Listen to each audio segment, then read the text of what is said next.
amados irmãos, com a graça e com a paz do nosso Senhor Jesus Cristo. Amém. Estamos contentes de estarmos aqui visitando o irmão Vicente e sua esposa no seu novo lar. E essa reunião já estava sendo mais ou menos programada já há algumas semanas, né? Vamos fazer lá ou não vamos fazer? Então, no meio da semana que passou, surgiu a ideia, o irmão esposa me compartilhou conosco, e que tal se nós fizermos um culto? Porque a princípio era para fazer sábado aqui e domingo lá na igreja. Mas para remir mais o tempo, aproveitar mais, né? Então pensamos em fazer um culto aqui no meio da semana, embora achei que não seria muito viável, porque os irmãos estão sempre trabalhando, sempre estão ausentes, né? Mas se houve a oportunidade, se os irmãos achavam que podiam fazer, ótimo, vamos fazer. Amém. Então estou muito feliz de estar aqui, Amém. visitando o irmão Vicente mais uma vez. Perguntei se ele está gostando da casa, ele está gostando muito e também está gostando da vizinhança. Né? Então que bom, né? Nós estamos aqui para apenas ter esse momento de companhia com os irmãos. Amém. O que nós mais gostamos é disso, de estarmos sempre juntos, porque a palavra diz para que você nunca abra mão disso, né? Você sempre tem que ter comunhão, você tem que sempre buscar estar em companheirismo com os irmãos, porque é esse companheirismo que vai alimentar, vai sustentar a sua fé. Amém. É o que vai ajudar você a se manter de pé muitas vezes. Amém. Porque quando você está sozinho, um pouco isolado, às vezes vem vozes, às vezes vem situações, e às vezes você pode até ficar um pouco debilitado, mas se você está próximo do irmão com uma palavra de fé, ele te ajuda. Glória a Deus. E nas reuniões, quando nós nos encontramos, nós temos esse momento de ter esse companheirismo, para não apenas ouvir a palavra, mas de estar com os irmãos e compartilhar uns com os outros suas experiências e dar testemunho, né? Mostrar-se presente e dizer: eu estou aqui como guerreiro de Cristo, estou aqui como do exército. Né?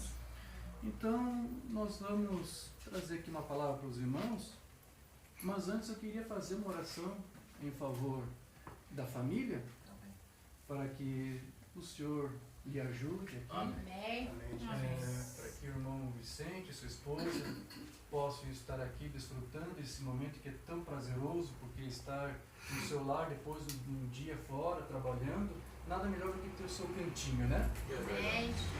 Um cantinho que nos sorri. Né? Tem um ditado, um provérbio latino, Angelus Ride, um cantinho que nos sorri. Nós precisamos de um cantinho assim. Verdade. Então, às vezes você está lá fora, você está sujeito a vários tipos de espíritos, mas quando você está na tua casa, é um momento que você pode estar longe dessas coisas, né? Amém. Que Deus possa ajudar o irmão Vicente, a sua esposa, a irmã Marlene, e que seja um lugar abençoado, que eles possam ter companheirismo e que reuniões como essa que estamos fazendo, possamos aqui também fazer muitas outras. Amém. Em nome de Jesus. Amém? Então eu queria orar pelos irmãos, vou pedir para que o irmão Vicente venha aqui, sua esposa, a irmã Marlene. Tem mais alguém que está com vocês, aqui morando com vocês? Não está aqui? não. Só os dois aqui? Só os velhinhos. Só os velhinhos. Só os velhinhos. Tá bom. A casa está grande só para dois? Então temos que visitar mais 10, né? Aleluia. Amém. Queridos, vamos colocar de pé e estender as mãos em direção ao casal? Vamos orar por eles, vamos interceder. Amém. Amado Pai Celestial, Deus amoroso, estamos felizes, Senhor. Amém. E podemos aqui neste lugar invocar o Teu nome, a Tua santa e preciosa presença, não somente sobre nossas vidas, pela reunião que estamos tendo, mas também em favor dessa família que aqui está, Senhor, se colocando, se posicionando, para poder morar e para poder estar aqui vivendo os seus dias. Nós agradecemos, Senhor, por Tu ter dirigido o teu servo para encontrar esse lugar, essa casa e para poder estar aqui. Obrigado, Senhor, por essa provisão. E nós queremos, Senhor, que Tu tens cuidado dos teus filhos, Tu tens demonstrado de diversas formas que nada foge do teu controle. E aqui, Senhor, nós estamos então agora nesse instante apresentando esta vida, este lar, esta casa, pedindo para que o Senhor abençoe, pedindo para que o Senhor venha guardar este lar, que Tu dê sempre ordens aos teus anjos para guardar este lar, esta moradia, esta casa, desde a porta da frente até os fundos, Senhor, guardando este lar, guardando esta família, livrando do mal e provisionando a eles todo o necessário, Senhor, para que quando eles estiverem aqui nos seus lares, no seu lar repousando, descansando, que eles possam sempre sentir aqui também a tua gloriosa presença, Senhor. Como o teu profeta nos disse, Senhor, que não é necessário ter uma casa grande, Não é necessário ser uma casa grande, Senhor, para poder servir a Ti e para ter um bom lar. Tudo que se precisa para se ter um bom lar é que os membros desse lar tenham o caráter do Teu Cristo. E aqui estão os Teus filhos, Senhor, para não somente agradecer a Ti pelo lar que Tu concedeu a eles, mas também dar um testemunho da sua fé e usando esta mesma casa para isso. Porque eles têm demonstrado ter o caráter do Teu Cristo através da palavra que foi revelada para nós nesses últimos dias. Então pedimos, Senhor, que Tu ajude esses Teus filhos, Senhor, guardando e direitando as suas veredas, para que seus pés não tropecem em nenhuma pedra, para que Tu guarde, Senhor, livre do mal. Que a Tua glória esteja sobre as suas vidas, sob a sua retaguarda, guardando e livrando, Senhor. Nós te pedimos essa bênção, Senhor. Provê a eles o necessário. Que nada pode, Senhor, que praga alguma chegue essa terra, Senhor. Que qualquer voz contrária, qualquer espírito contrário, Senhor, que tenha entrado ou tirado o sossego deste casal, que seja impedido. Que não haja encontro, que não encontre passagem, que não encontre espaço, Senhor. Que a Tua glória esteja sempre sobre este lar, guardando estas vidas. É o que nós te pedimos e te agradecemos. No nome de Jesus. Amém. Graças a Deus. Amém. Abençoe o irmão Vicente e a irmã Marlene. Ainda de pé, queridos, vamos fazer uma leitura da palavra? Vamos abrir lá em Efésios. Efésios capítulo 4.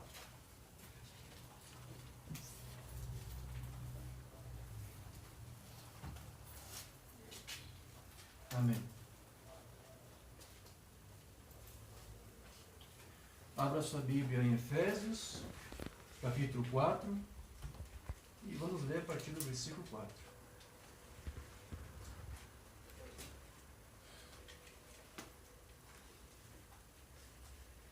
Efésios 4, versículo 4, vamos ler até o versículo 6.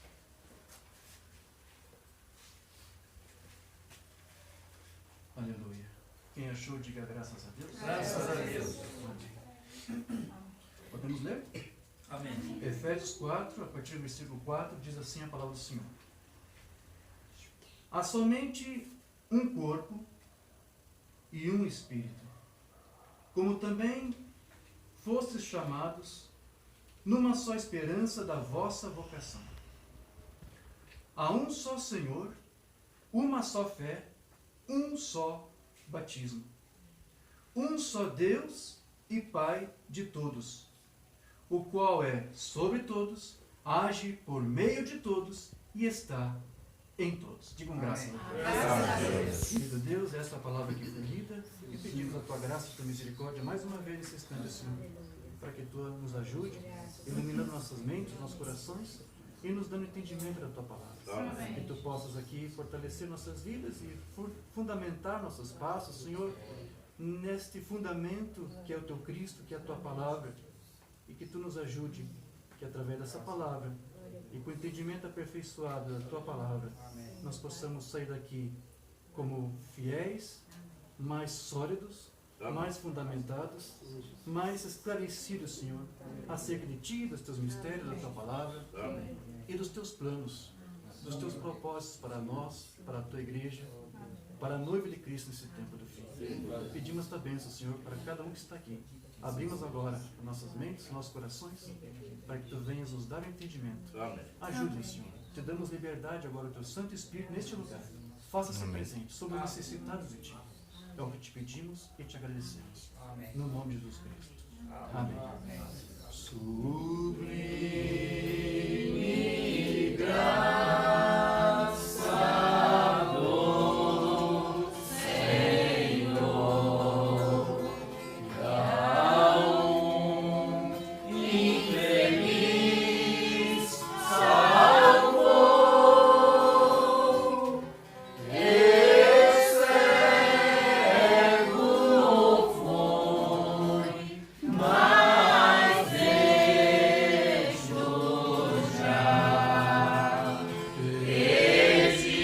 Pedindo ele achou. Amém. Graças a Deus. Podeis tomar a vossa assento. Graças a Deus.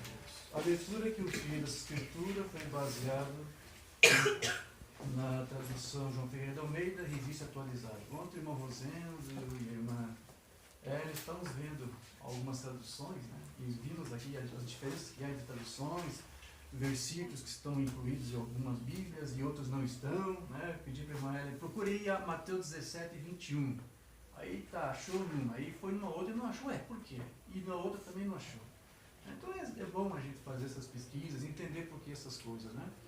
E é bom você também ter várias bíblias, né? Eu gosto dessa tradução por causa de algumas pequenas particularidades, talvez nós possamos tratar aqui. Mas aqui a escritura que nós lemos, Paulo disse que há um só corpo e há um só espírito. E este corpo é o corpo místico da igreja. É o corpo místico de Cristo, que está sendo formado, ou que vem sendo formado por Deus ao longo das eras, através deste Espírito, desse único Espírito, o Espírito Santo de Deus. Amém. Esse Espírito vem selando eleitos ao longo das eras da igreja, para que depois este corpo, quando estiver totalmente completo e perfeito, venha ser então preparado para ser levado no dia do arrebatamento. Amém. Amém. Então aqui ele fala, só existe um corpo, quer dizer, só existe um corpo verdadeiro, porque existe um outro corpo, existe uma outra vinha, existe uma outra igreja, mas Paulo aqui está falando daquele que é o verdadeiro. Amém. Só existe um. Verdade. Só existe um corpo, só existe uma palavra, é isso que ele está falando, só existe um espírito, mas você sabe que há outros espíritos.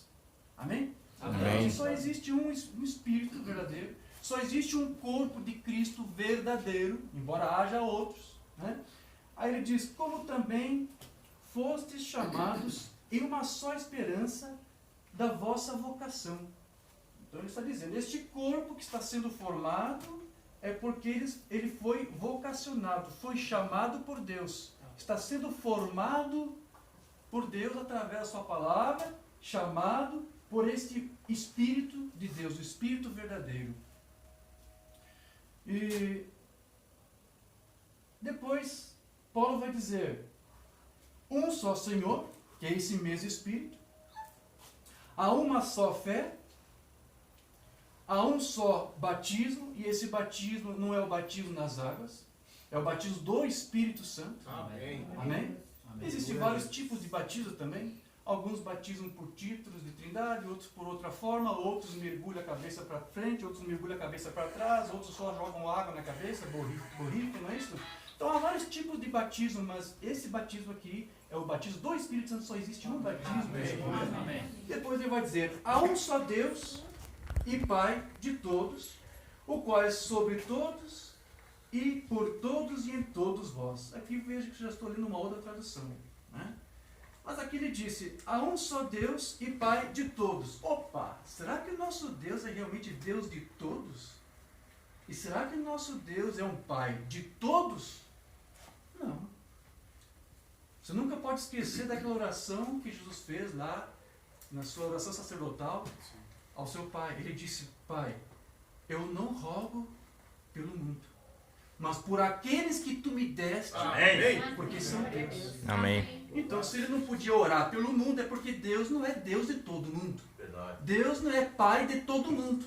Então, há uma contradição com o que Paulo disse aqui? Não, você está entendendo. Ele está falando de um só corpo, que é a igreja verdadeira. E deste corpo, dessa igreja verdadeira, ele é Pai deles. Amém. E ele é Deus deles. Glória a Deus. Há outros corpos, há outras igrejas que dizem ter Deus como seu Deus e seu Pai. Mas quando você vai ver a sua confissão, o tipo de fé que eles têm, o tipo de palavra que eles têm, o tipo de doutrina, o tipo de fundamento, você vai ver que eles não têm esse Deus da Bíblia como seu Deus, não têm ele de fato como seu Senhor, como seu Pai. Então aqui, Paulo está dizendo, há um Deus que é o Deus de todos. De todos quem? Daqueles que são vocacionados, daqueles que são chamados. Aqueles que Deus tem chamado, desse ele é Deus e ele é Pai. Amém. Não de todo mundo que está aí. Aí depois Paulo diz, né? Eu vou ler aqui a tradução que eu li antes, porque ele disse, e esse Deus, que é Pai de todos, daqueles que ele chamou, daqueles que ele vocacionou, ele é sobre todos, e aí ele diz aqui, ele age por meio de todos. Eu gosto da tradução por causa disso. Aqui Paulo diz que esse Deus, ele não apenas vocaciona alguém para fazer parte de um corpo, mas ele faz o que depois ele fica sobre este povo e ele age por meio desse povo. Ele age através deste povo. Então, aqueles que são vocacionados, aqueles que são eleitos, aqueles que são ordenados, predestinados por Deus, Deus os tem como seus filhos. Aleluia. Mas para quê? Para que Deus está fazendo isso? Para primeiro estar sobre eles e depois agir por meio deles. Deus gosta de fazer assim. Deus sempre atuou por meio de vasos. E nesses últimos dias agora, o vaso que Deus está usando quem é? É você. Se você é um eleito, um ordenado, é um desses que Deus tem vocacionado, Deus está agora mesmo, sim, agindo por meio de você. Amém. Através de você. Tem uma escritura que eu notei aqui, eu quero ler para você rapidamente. É 2 de Reis 19. Eu quero ler essa escritura. Onde lá fala do rei Ezequias. Quando o rei Ezequias teve que fazer algumas coisas duras, difíceis nos seus dias, mas Deus consola ele dizendo, olha, isso tudo que eu estou mandando você fazer foram coisas que eu planejei já há muito tempo. 2 Reis 19, verso 25 diz assim, Deus vai dizer aqui para ele, acaso não ouviste que já há muito tempo dispus eu estas coisas? Então veja, aqui Deus está dizendo para você que há muitas coisas que acontecem e Deus já dispôs. Deus já determinou. Deus já estabeleceu. Amém. Quanto tempo foi isso? E antes da fundação do mundo.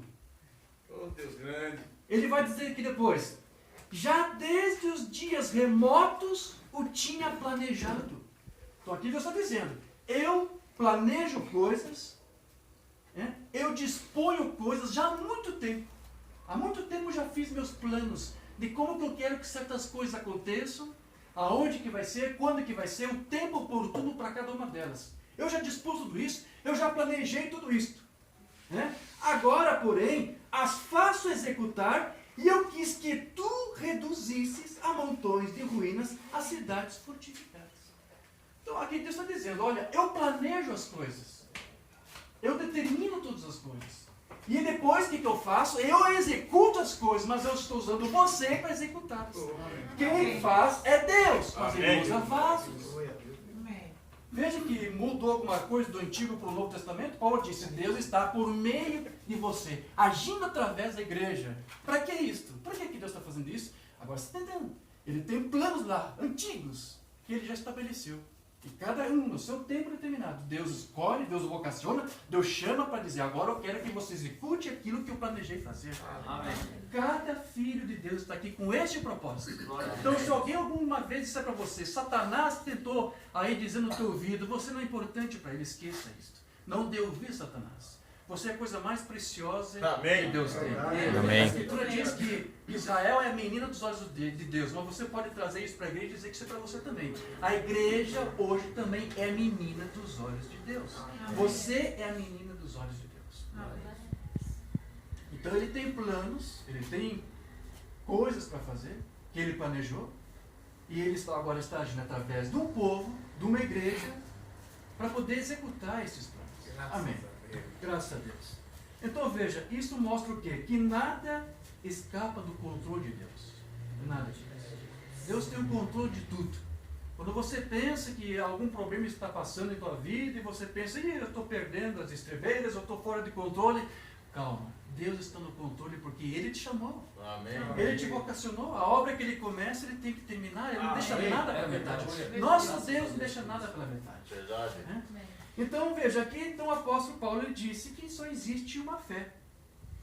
Agora, para os visitantes que estão nos visitando aqui, talvez vão ter um pouco de dificuldade de entender e assimilar algumas coisas, porque nós aqui estamos tratando da mensagem de William Marion Branham, que é um mensageiro, um profeta, indicado por Deus para esta era, para trazer para nós uma mensagem que prepara este corpo, este único corpo, para a vinda de Cristo, para a segunda vinda de Cristo. Uma mensagem que ele trouxe para preparar uma igreja para o arrebatamento. Amém. Então, este nosso profeta de Deus, William Marion Branham, ele, baseando-se nas Escrituras, ele disse, com base no que Paulo fala, realmente, só existe uma só fé. Agora, o que é exatamente essa fé? Nós vamos falar um pouquinho sobre isso.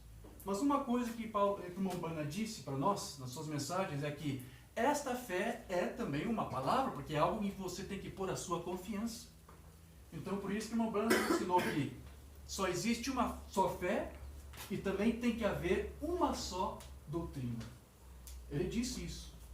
Na mensagem Combatendo pela Fé que uma vez foi dada aos santos. Não temos traduzido isso, irmão. A fé que uma vez foi dada aos santos. E não apenas uma fé. Algumas pessoas dizem, bem, isso é o contrário à minha fé. Só há uma fé. Uma só fé.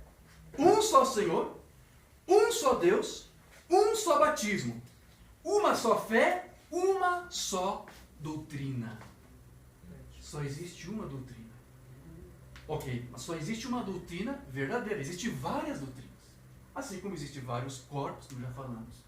Então veja, o irmão Branham, como eu disse, ele era um servo de Deus, enviado pelo Senhor, para trazer para nós uma mensagem que prepararia a noiva de Cristo para a segunda vinda iminente. Está muito mais perto agora de quando o Pentecostes caiu lá para a igreja pela primeira vez. Agora, enquanto Cristo não vier, essa mensagem, ela precisa ser pregada por toda parte, porque é essa mensagem restauradora da doutrina apostólica que prepara a igreja para a vinda de Cristo. Amém.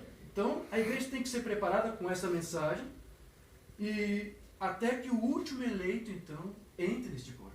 Quando o último eleito de Cristo entrar, né, encerra essa era, encerra essa dispensação gentílica e Deus vira as costas para os gentios e se volta para os judeus. Então, enquanto Cristo não vem para arrebatar a sua igreja, essa mensagem que está sendo pregada, a qual não é outra mensagem a não ser a mensagem dos apóstolos, ela jamais deve ser substituída por outra ou por uma doutrina, porque nada mais, como eu disse, prepara a igreja para a segunda vinda a não ser esta mensagem e que é a doutrina apostólica. Amém. Eu estou dizendo isso porque foi o irmão Branham que disse isso. Eu vou ler onde ele falou, na mensagem que também não temos traduzido, Credes Agora, 52.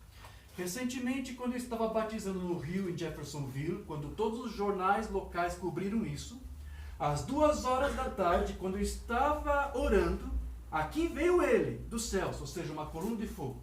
Eu estava batizando no Rio Raio e uma coluna de fogo apareceu. E foi visível. Muitas vezes não era visível, mas naquele dia foi. E muitos estavam ali ao redor e viram aquela coluna de fogo.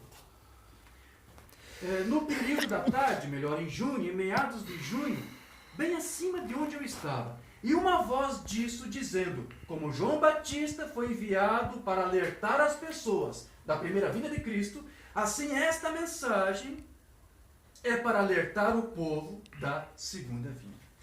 Ou seja, Deus estava chamando, vocacionando ele para trazer uma mensagem apostólica, a de Paulo, dos apóstolos, para preparar a igreja para a segunda vinda. E depois subiu de volta para os céus, enquanto as pessoas gritavam, algumas desmaiavam. O que foi isso? Deus aprontando a igreja. Você não precisa de uma nova doutrina. Você não precisa de uma nova teoria. Você precisa realmente de verdadeiros corações convertidos ao Deus Todo-Poderoso, a crer em Deus e em seu Filho Jesus Cristo. Amém. Ter comunhão com todo mundo, com todos os cristãos, pelo Espírito Santo. Amém. Foi para isso que Deus nos chamou este profeta. Então veja, há somente uma única fé, e essa fé que a igreja deve ter é a fé em Deus e também a fé no seu Filho, no Senhor Jesus Cristo. E sobretudo nós também devemos ter o quê? A fé do Filho. Não apenas você tem que crer no Filho, mas você tem que ter a fé do Filho. Você tem que ter a mesma fé que o Filho de Deus teve. Eu vou ler isso numa mensagem que também não temos traduzida. Jesus Cristo é o mesmo, de 56. Agora, às vezes, tem sido dito hoje em dia, entre muitos crentes, que eles dizem sobre certas coisas. Isso é contra a minha fé. A nossa fé não ensina isso. Sim, muitos não ensinam isso. Muitos não ensinam que tinha que vir alguém com esse ministério de Elias para preparar a vinda de Cristo. Assim como vai haver um Elias para os judeus, teria que haver um Elias para os gentios. Sim, porque Deus está tratando hoje com os gentios. Isso não faz parte da minha fé. Aí o Umbanda vai dizer, só há realmente uma só fé. Assim diz a Bíblia. Um só Senhor, uma só fé, um só batismo, um só Deus. E há uma só fé, e que é a fé do Senhor Jesus Cristo. Amém. Então a fé que nós precisamos para o arrebatamento é a mesma fé também que nós precisamos para ter a nossa experiência do novo nascimento. É a mesma fé que nós precisamos para a nossa cura divina. É a mesma fé que nós precisamos para que Deus nos ajude em nossas finanças. É a mesma fé que nós precisamos para ter no nosso lar. É a mesma fé. Então, se algum santo não tiver fé para uma dessas bênçãos mencionadas, consequentemente também não vai ter fé para as outras. Porque aquele que recebeu a fé de Cristo não pode crer em algumas coisas e descrer em outras. Se você tem essa fé, você tem que crer em tudo. E você tem que aceitar. Então, a fé de Cristo faz o eleito crer em tudo e a não duvidar de nada. Amém. Então, esse tipo de fé é a mesma fé que Cristo possuía para curar, para orar pelos enfermos, porque Jesus também tinha uma fé. Ele fazia aquelas obras porque ele tinha fé no Pai, que lhe daria o poder e a autoridade para fazer aquelas obras.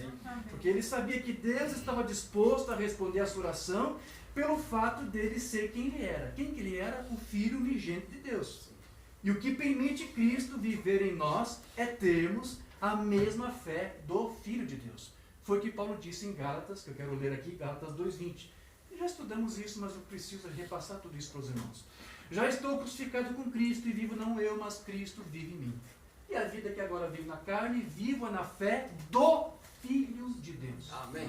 O qual me amou e se entregou a si mesmo por mim. Verdade. O Lombrana lia a sua Bíblia lá do inglês, King James, Rei Tiago, e é assim que estava lá. Algumas Bíblias do português está a fé no Filho, e não é. É a fé do Filho. Irmão Diógenes, qual é a diferença em dizer a fé no Filho e a fé do Filho? Há alguma diferença?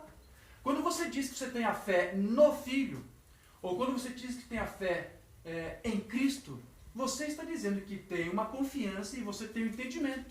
Mas quando você diz que tem a fé no Filho, você está, na verdade, expondo um conhecimento que muitas vezes pode ser o teu conhecimento pessoal e baseado talvez até numa experiência, talvez nem seja baseado nas Escrituras. Então você diz, eu tenho fé no Filho. Mas de que forma? Qual é o entendimento que você tem? Então, quando você diz que você tem a fé do Filho, é bem diferente. Porque agora você não está dizendo que você tem uma fé particular sobre Jesus, ou o que você pensa acerca dele. Quando você diz que tem a fé do Filho, quer dizer que você tem o entendimento dele da mesma forma como ele tinha acerca de si próprio. Então é muito diferente você dizer que tem a fé no Filho e do Filho. Então Paulo disse, Cristo vive em mim por quê? Porque ele não tinha fé no Filho. Ele tinha a mesma fé que o Filho tinha. Amém. Ele tinha o mesmo entendimento que o próprio Filho tinha acerca de si próprio. Então, quando você possui a fé de Cristo, a fé do Filho, você não está mais levando em consideração o que particularmente pensaria a respeito dele, mas o que ele mesmo pensava e ensinava acerca de si mesmo. Amém.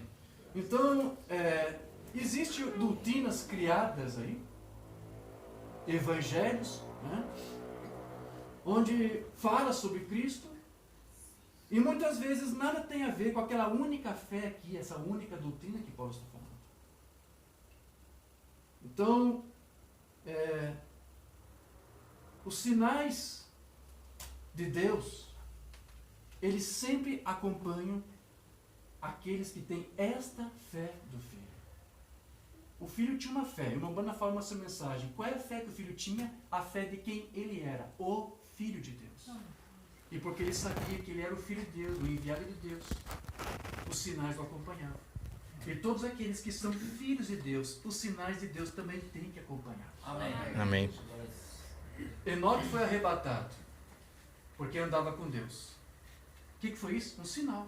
Quando você dispõe a tua fé publicamente, sinais têm que acompanhar. Só estou dando um exemplo aqui para você. Né? Deus arrebatou Enoque para ele não ver a morte. Isso foi um sinal de livramento. Né? Foi algo que Deus fez. Por quê? Porque toda vez que um filho de Deus demonstra sua fé a Ele, obediência à sua palavra, os sinais de Deus têm que sempre estar presentes na tua vida. Seja onde você for, no local de trabalho, onde você estiver. Jesus Cristo sempre será o teu advogado. Amém. Amém. Então todos os sinais que os apóstolos fizeram foram com base no poder que havia no nome de Jesus Cristo. E também na fé de Jesus que eles haviam recebido. Então se você tem fé no Filho de Deus, você também tem que ter o poder, o mesmo poder do Filho. Se você tem a mesma fé dele, tudo mais que acompanha essa fé, poder, unção, glória, majestade, tudo isso também tem que acompanhar você. Tem que fazer parte do teu cotidiano. Quero ler algo que o Romano escreveu no livro das Eras. Em Atos 3,16, quando Pedro foi interrogado sobre como acontecera o poderoso milagre com o coxo à porta formosa, ele explicou dessa forma: e pela fé no seu nome, ou seja, em Jesus, fez o seu nome, ou seja, o nome de Jesus, fortalecer a este, outrora coxo, que vedes e conheceis. E a fé que é proveniente de Jesus, deu a este homem, na presença de todos vós, esta perfeita saúde. Veja, aí está. O nome de Jesus e a fé de Jesus, não a fé em Jesus, produziram o milagre. Pedro não alegou que fosse sua própria fé humana, não mais do que alegou que fosse o seu próprio nome. Ele disse que o nome de Jesus usado na fé que é proveniente de Jesus, ou seja, uma fé que vem de Jesus, não é a fé de Pedro, a fé de Jesus, realizou aquela grande obra. É a respeito desta fé que o Senhor estava falando em Apocalipse 2,13. Era a fé dele. Mamãe escreveu aqui letras maiúsculas, dele. Não era fé nele, não. Porém, era a sua própria fé que ele tinha dado aos crentes. Em Romanos 12,3, conforme a medida de fé que Deus repartiu a cada um, segundo o versículo 1, os homens são irmãos. Efésios 2,8, pela graça sois salvos por meio da fé. E isto, a fé, não vem de vós, não é tua. Vem de Deus, é dom de Deus. Também diz em Tiago 2,1, meus irmãos, note que ele também está falando a irmãos. Não tenhais a fé de, não em. Mambana coloca entre parênteses, não é em, no Filho. Não tenhais a fé de nosso Senhor Jesus Cristo, Senhor da glória, em acepção de pessoas. Então veja, ter a fé de Deus é a única forma, na verdade, de nós estarmos em unidade com Ele. Amém. Você está unido a Cristo, você está unido a Deus quando você tem não uma outra fé particular, ou de alguém, de uma doutrina, de uma igreja, ou de uma denominação, mas quando você tem a fé dele e a doutrina dele.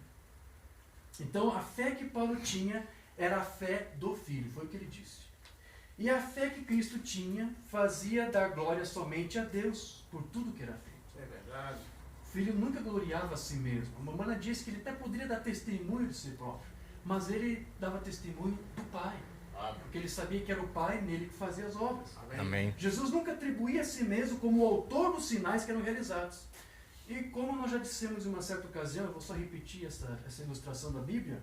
Certa vez, quando Israel estava lá no deserto sedento, Deus deu uma visão e uma palavra para Moisés, como fazer para tirar a sede do povo. Ele disse, fale a rocha.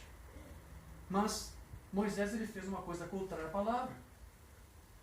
Ele, ao invés de falar a rocha, ele primeiro começou a arrazoar com o próprio povo. Ele disse, o que devemos fazer? Será que devemos fazer dessa rocha sair água para vocês? E ao invés dele falar a rocha, ele pegou a vara e bateu. Feriu a rocha. E não foi uma, foram 2 vezes. Que era um gesto simbólico ali. Né?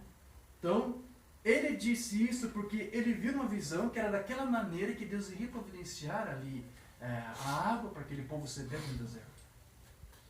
Porém, ele se apresentou como se ele mesmo fosse fazer aquilo. Será que nós devemos agora tirar a água dessa rocha? Mas não era ele que ia fazer isso. Tudo bem, nós lemos aqui agora há pouco. Deus tem os seus planos. E Deus sabia que aquele povo ia ter sede. Muito tempo ele já sabia. E aquela rocha era a rocha certa.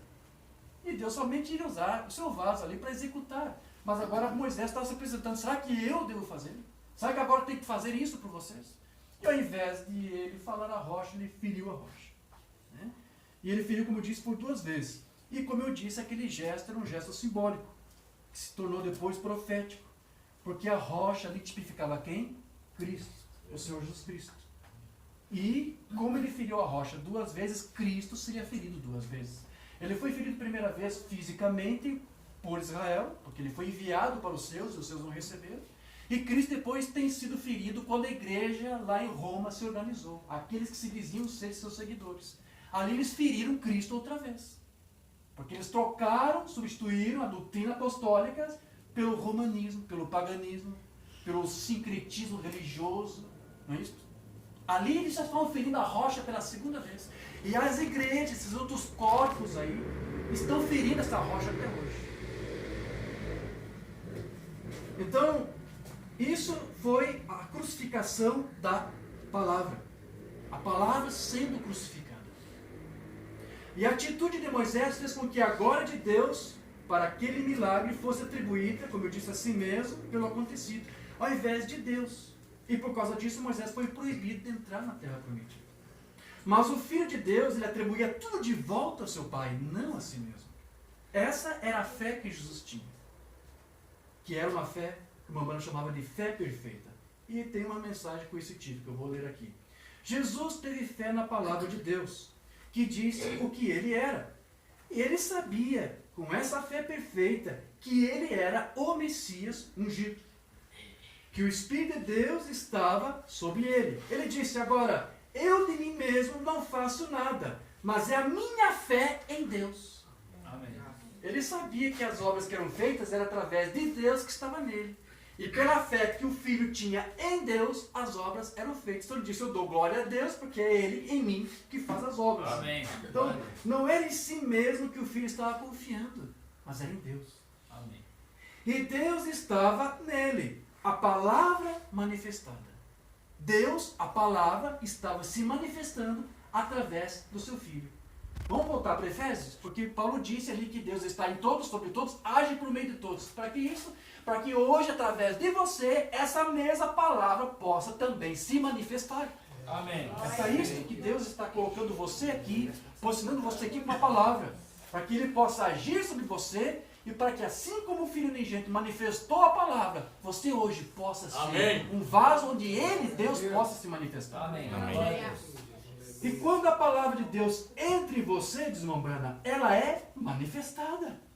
Porque você é um crente, vê? Amém. E um crente é a fé de Deus que se move em você. Então, Amém. quando você é um crente na fé única, na doutrina única, então Deus mesmo vai reivindicar esta fé, que é dele, e vai mover-se através de você. Amém. E vai executar aqueles antigos planos, coisas que Deus tem para fazer ainda na tua vida. Amém. Amém. Você não sabe, mas Deus tem. E Ele vai executar. Amém. Tudo que você tem que fazer é ter a fé dele Amém. e descansar nele. Amém. Então, essa fé não é uma fé estática, é uma fé dinâmica, porque o profeta diz, Deus se movendo através de você por meio da igreja. Então a igreja, ela tem vida, porque ela tem essa fé, que é uma fé dinâmica. E essa fé tem vida. Essa fé tem poder, porque é Deus mesmo se movendo no nosso meio e se manifestando em nosso lugar.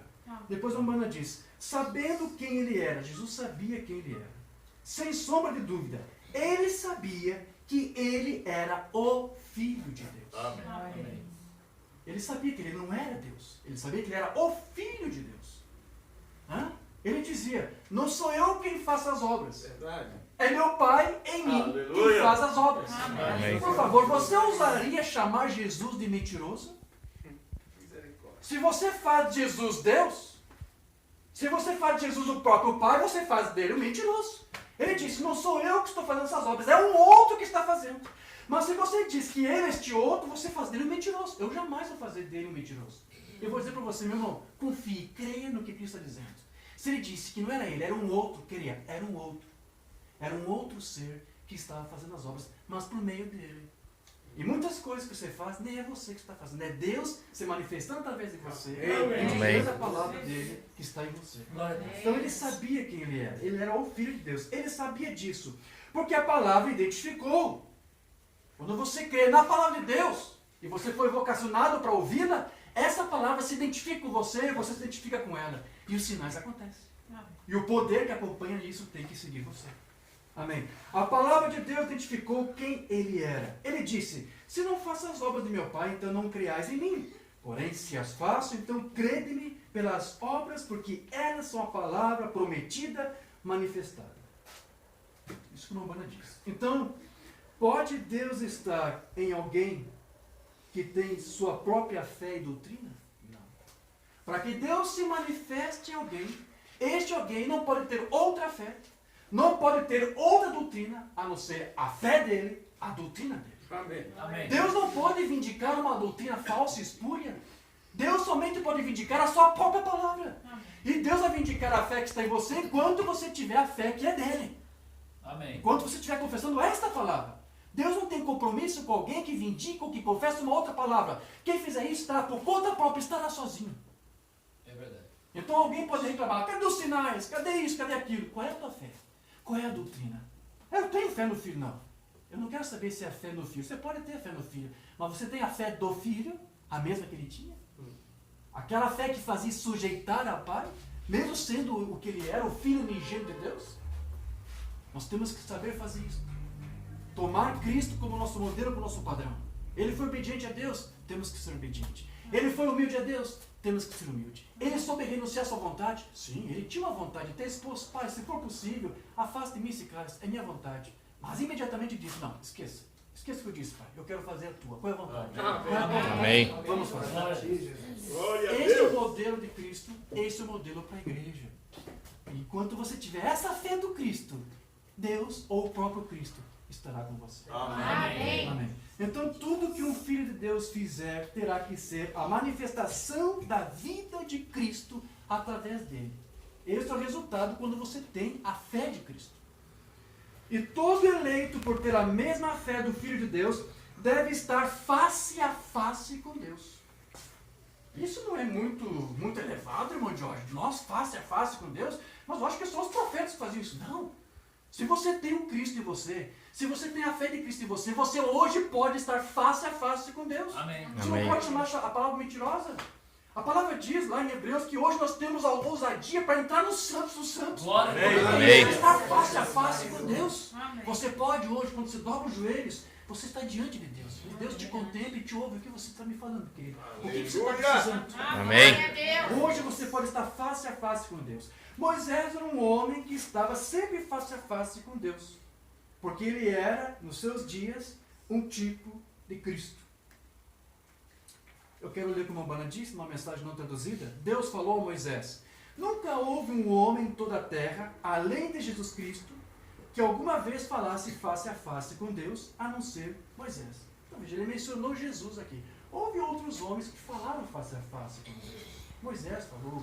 Mas ele disse, como Moisés, depois de Jesus, né, não tem nada, ninguém que se assimilasse a isso.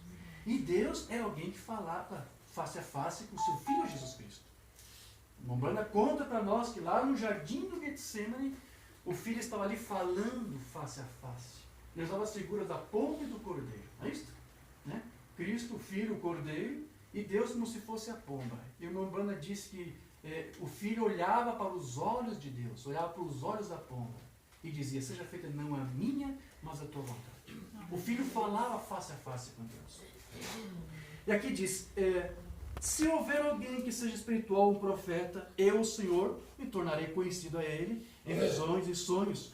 Mas quanto a Moisés, meu servo, eu falo com ele face a face. Vê, com certeza, ele era um tipo de Cristo. Mas nós também somos tipos de Cristo aqui. Porque você também é uma representação de Cristo aqui na terra. Então você também tem que fazer as obras de Cristo, agir como Cristo, falar como Cristo, pensar como Cristo. E você, para você fazer tudo isso, você tem que estar face a face com Deus como Cristo está.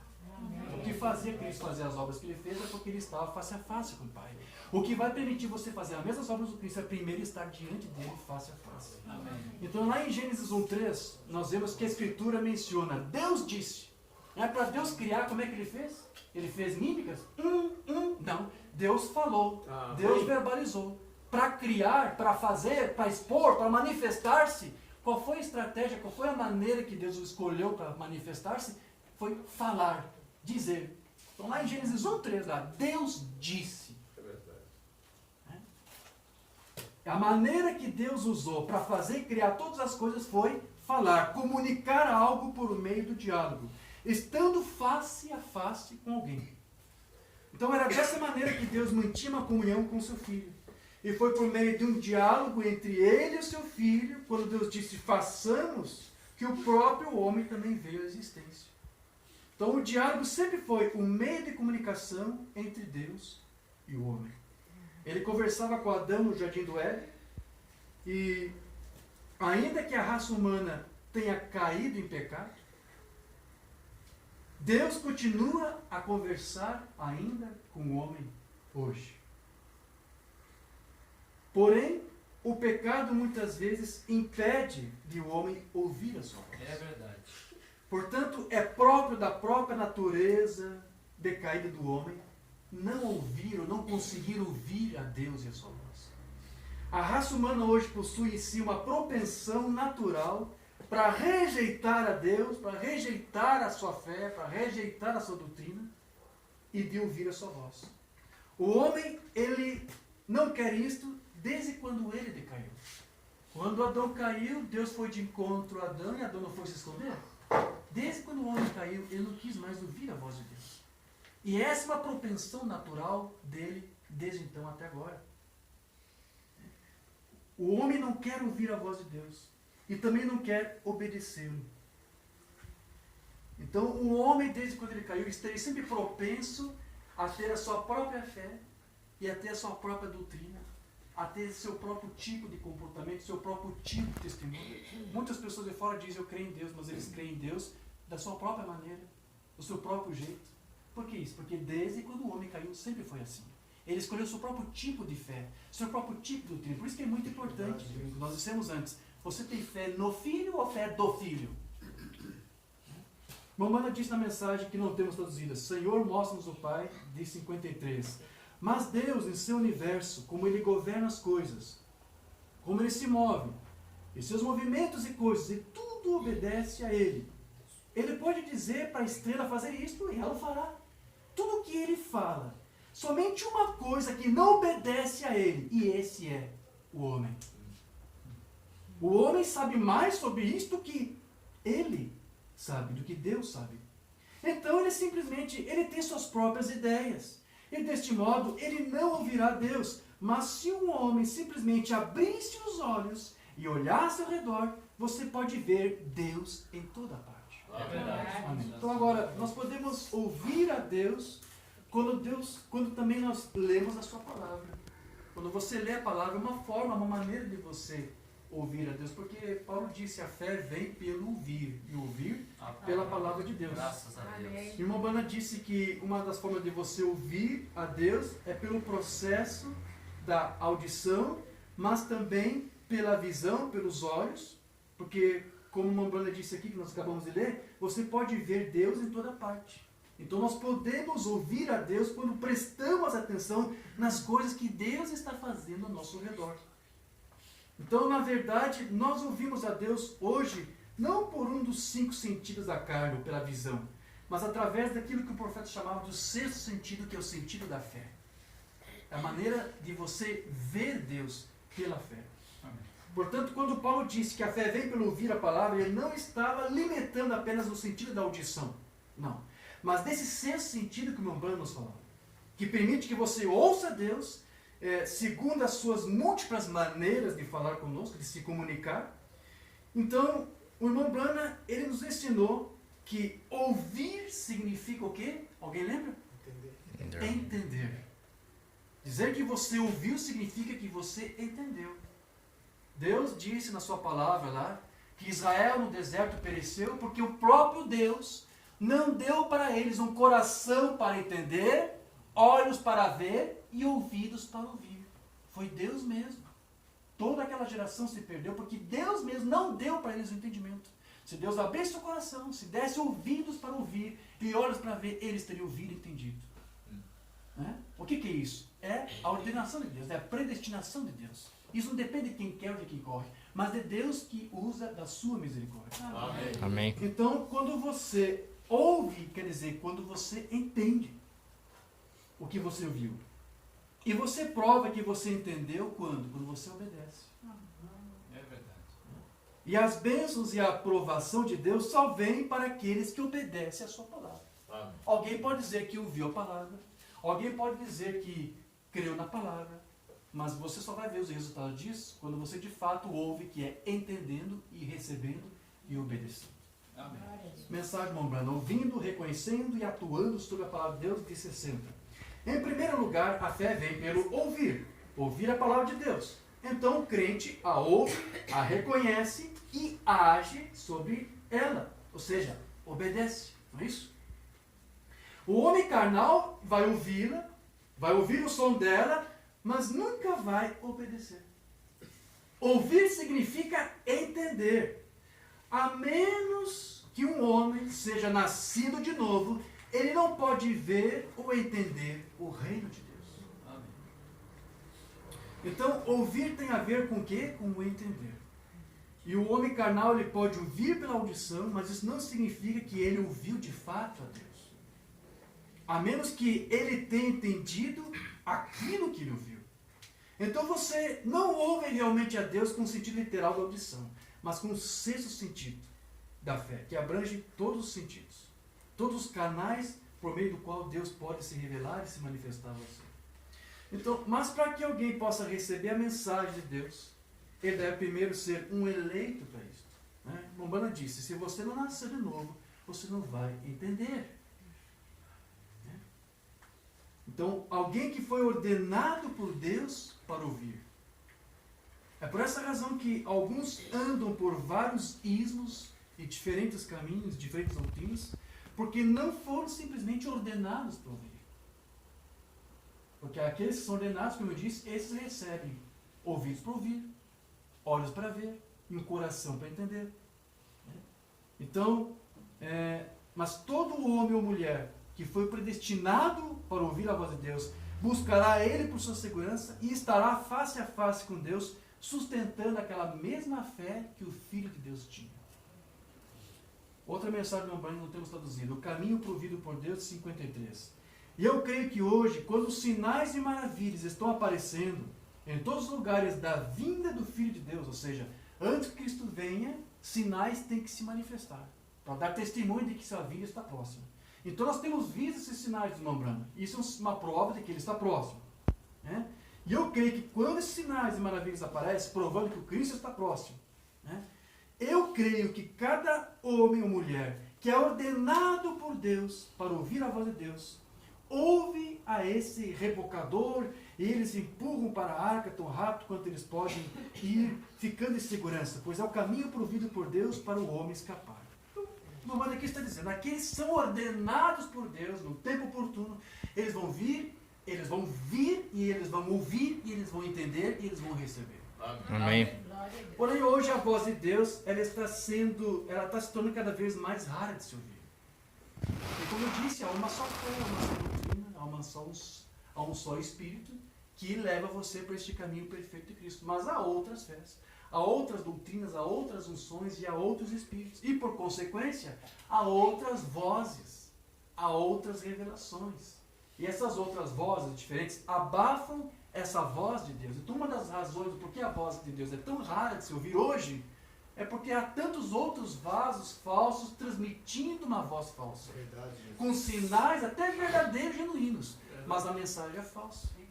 Mombrana disse, não atente para os sinais, mas para a voz que acompanha o sinal, ou seja, qual é a fé que está atrás, qual é a doutrina que está sendo divulgada, ou o que ela está promovendo.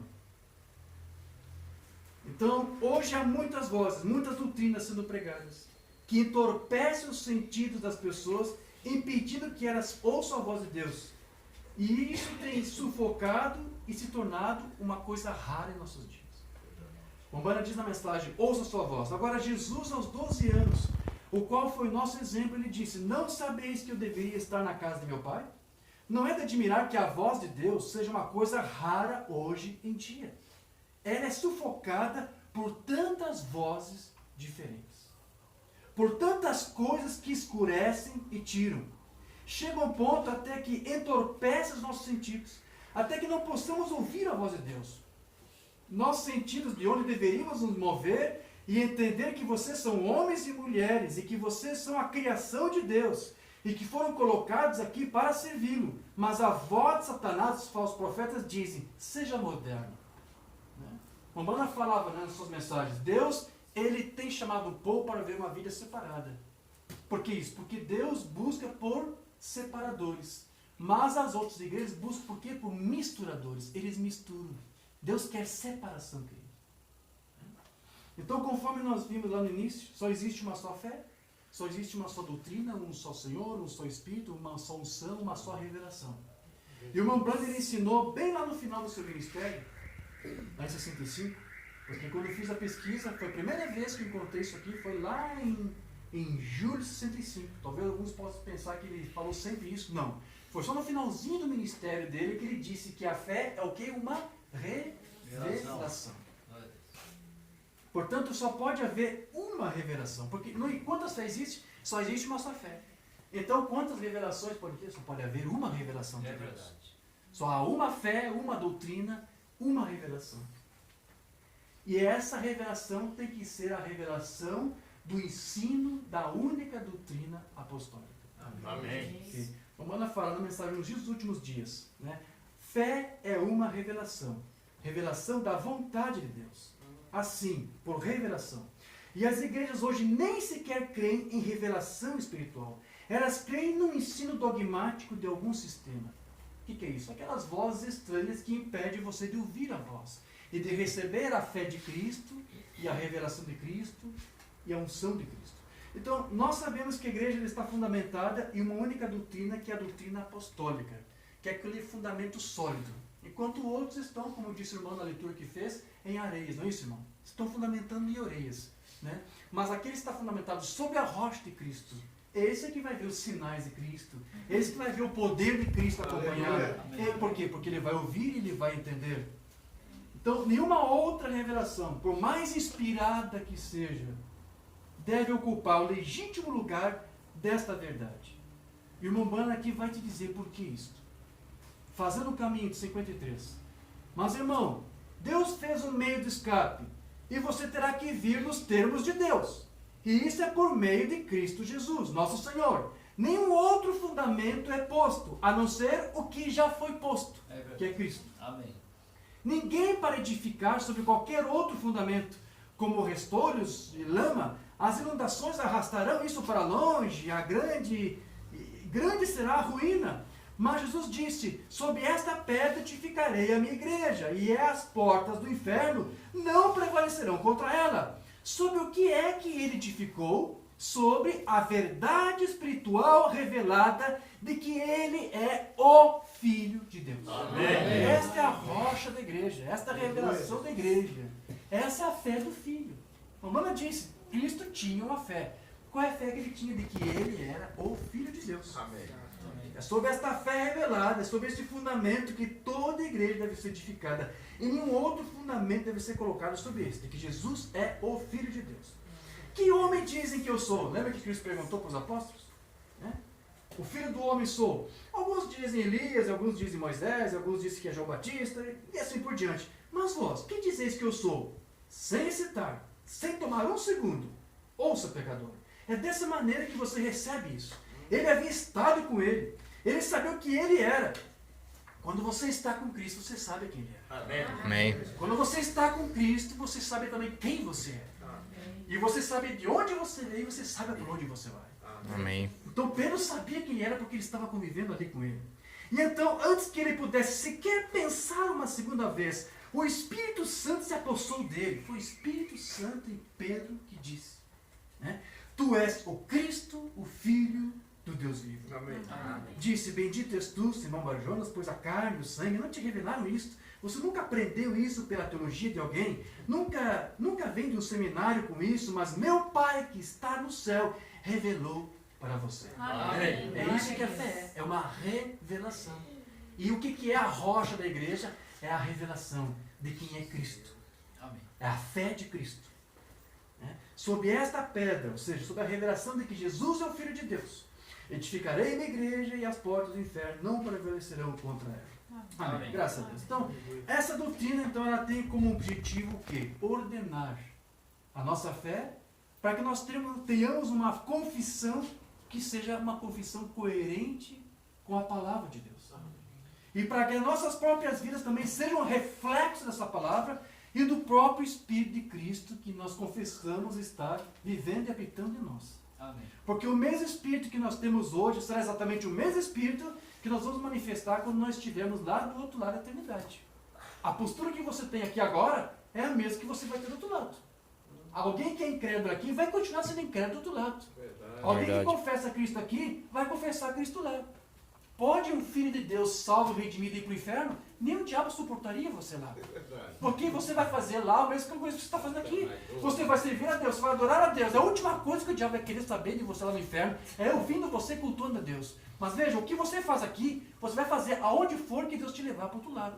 Se você for um murmurador aqui, você vai ser murmurador lá. É isso que uma banda ensinava, né? Então, ele vai continuar fazendo a mesma coisa depois que partir. Por outro lado, se alguém viver sua vida como um apóstata ou como um renegado aqui nessa dimensão, ele vai continuar fazendo isso lá do outro lado. Vamos ver como é que o Humberto explicou isso. Mensagem que não temos traduzida também. Perguntas e respostas 54. Como eu disse no início, o que você é em outro lugar é o que você reflete aqui. O que você é, seu corpo celestial ou terrestre, é lá em cima. O que o seu corpo celestial for em outro lugar é o que você está refletindo de volta aqui. No reino espiritual, o que você é o que você é aqui. Se você ainda é de mentalidade vulgar e coisas tais no reino espiritual, você é de mente vulgar aqui. Se você ainda tem malícia, inveja, sentimento faccioso, você está no reino espiritual com isso. Isso reflete de volta para cá. Mas se todo o seu ser mais íntimo tornou-se limpo e purgado, se você se limpou, se purificou dessas coisas, isso mostra que você tem um corpo lá fora esperando, com essa mesma purgação que você já tem aqui, que foi limpo e purgado. E ele está reagindo de volta na carne. Você não vê? Veja, aí está. Se esse tabernáculo terrestre se desfizer, temos um já esperando. Amém.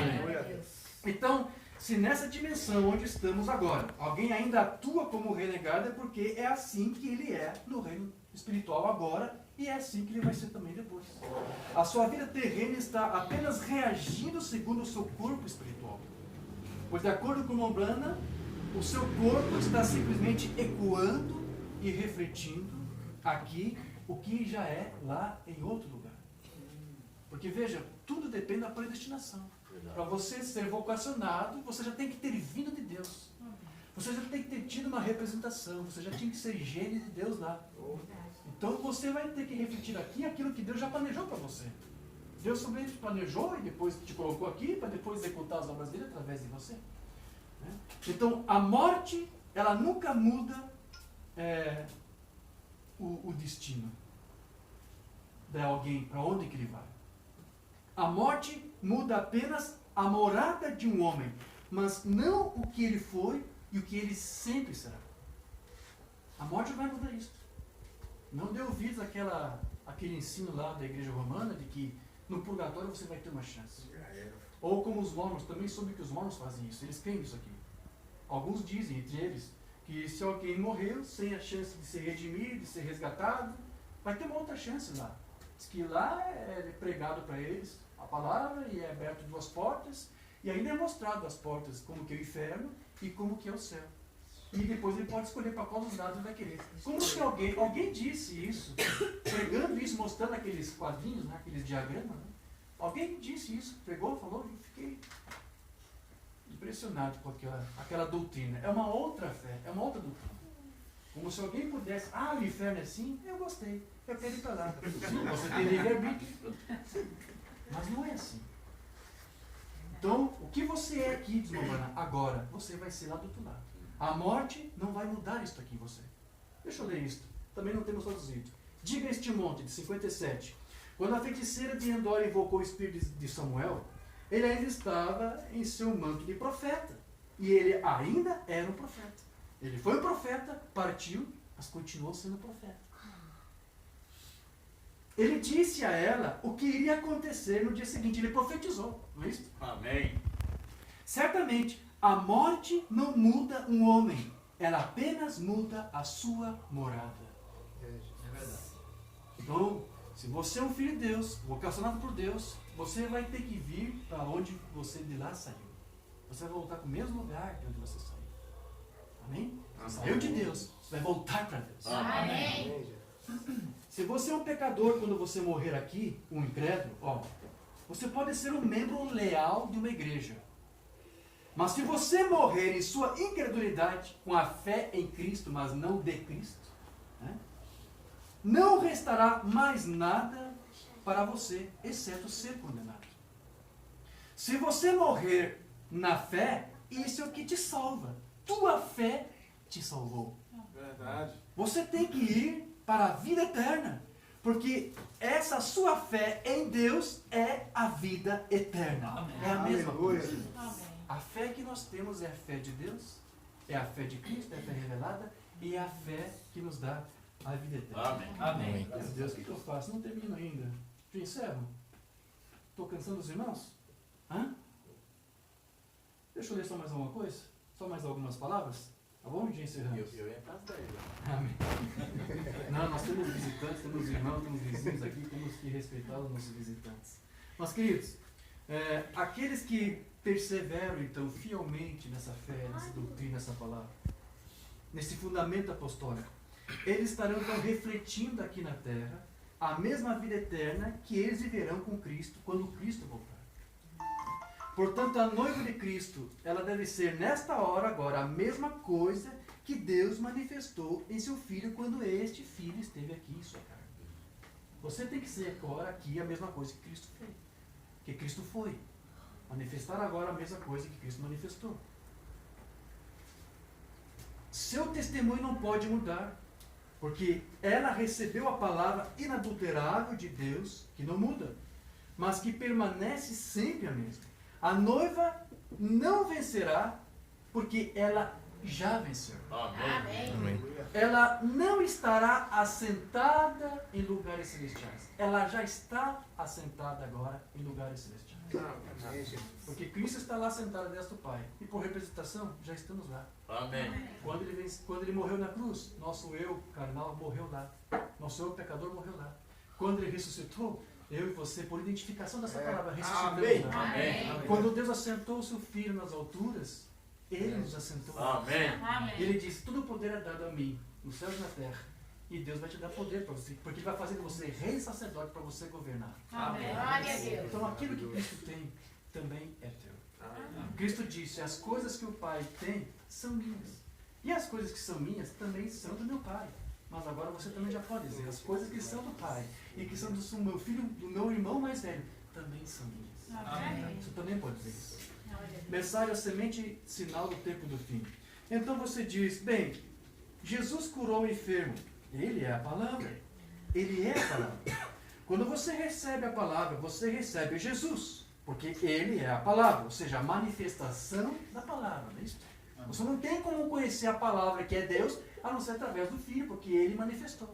E agora, quando você crê nessa palavra, você também tem que ser esta palavra. Sabia disso? Não é demais para mim, irmão Jorge. Não. Você tem que ser a palavra. Glória a Deus. Nós cremos nisto. Você recebe Jesus porque Ele é a palavra. A palavra se fez carne e habitou entre nós. Nós cremos nisso, não cremos? Em cada pedacinho. Nós cremos que Cristo é a palavra de Deus manifestada. Foi o que eu disse. E nós cremos que a sua noiva deve ser a mesma coisa. Amém. Você também tem que ser essa palavra manifestada. Desde que você tenha essa fé de Cristo. Né? Cremos que ela deve crer em cada pedacinho da palavra e ter essa palavra em si. Porque ela é parte do corpo. Ela é o corpo onde Ele é a cabeça. E não se esqueça que Cristo também tem alguém que é a cabeça sobre Ele, que é o seu Pai. Né? E quando Ele morreu e ressuscitou dentre os mortos, e ressurreto, e assentado nas alturas pela majestade de Deus em seu trono, a mão direita da majestade, e nós somos seus delegados, e reputamos a nós mesmos como mortos, e sepultados pelo batismo, ressuscitados com Ele, e agora estamos assentados juntos com Ele em lugares celestiais em Cristo Jesus. Amém. Isso deveria fazer todos nós gritarmos, não é mesmo? Oh, amém. Pense nisso. Nós estamos, não estaremos.